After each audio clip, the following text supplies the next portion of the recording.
Good morning students. Last video में आपने सशर्त कथन, जिसको कंडीशनल स्टेटमेंट कहा गया है, उस कथन के बारे में आपने समझा और उसके एग्जाम्पल्स भी आपने हल किए। इसी कड़ी में हम आगे चलते हैं और देखते हैं कि विलोम क्या है। तो बच्चों, जैसे इसमें देखिए लिखा हुआ है विलोम। विलोम का मतलब होता है कन्वर्स। विलोम से जैसे आप जनरली समझते होंगे कि विलोम का मतलब है कि जो भी कथन दिया गया है उसका उल्टा। जैसे देखिए यहाँ दिया गया है विलोम का क्या मतलब है। दिए गए सशर्त कथन के पूर्वार्ध और उत्तरार्ध की अदला बदली करने पर प्राप्त कथन को मूल कथन का विलोम, इंग्लिश में कन्वर्स कहते हैं। तो जैसे बच्चों आपको समझ में आ रहा होगा कि जो सशर्त कथन था, जब हम आपको सशर्त कथन बता रहे थे तो उसमें मैंने आपको बताया था कि आपको जो भी कथन दिया गया है उसे यदि तो के रूप में यदि लिखें तो उस कथन को हम सशर्त कथन कहते हैं।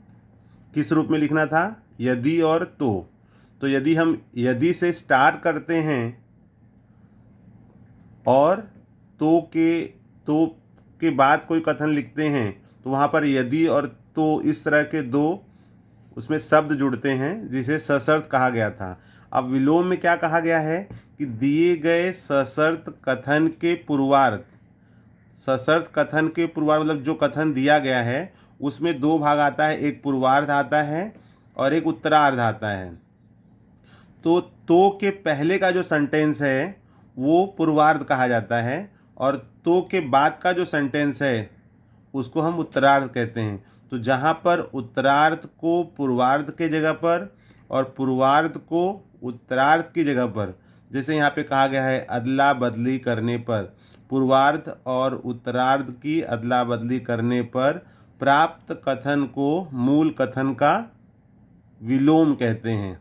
ठीक है, तो आपको विलोम समझ में आ गया होगा कि यदि से जो हम स्टार्ट में यदि से जो कथन हम शुरुआत करते थे और बाद में तो के बाद में, तो यदि से शुरू किए गए कथन को पूर्वार्ध और तो के बाद में किया गया कथन को उत्तरार्ध। तो इस प्रकार जब हम उत्तरार्ध को पूर्वार्ध के जगह पर और पूर्वार्ध को उत्तरार्ध के जगह पर यानी दोनों की अदला बदली कर दें तो वह जो कथन है उसे विलोम कहते हैं।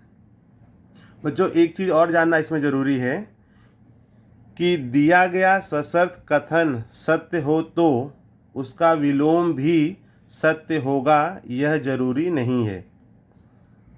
जैसे कोई भी कथन दिया गया है तो कभी कभी ऐसा होता है कि चाहे उसे सीधे लिखो या उसका उल्टा अर्थ लगाओ, उसमें अर्थ एक ही निकलता है। लेकिन इसमें विलोम में ऐसा ज़रूरी नहीं है कि जो सशर्त कथन में सत्य है, मतलब यदि तो का हम इस्तेमाल करते हैं कथन का तो वह सही है, लेकिन विलोम करने पर भी वह सही होगा ऐसा ज़रूरी नहीं है। इन बात का आप ध्यान रखोगे। इसको और डिटेल में हम एग्ज़ाम्पल के माध्यम से समझते हैं। तो इसका जो एग्ज़ाम्पल है वो हम नेक्स्ट वीडियो में देखते हैं।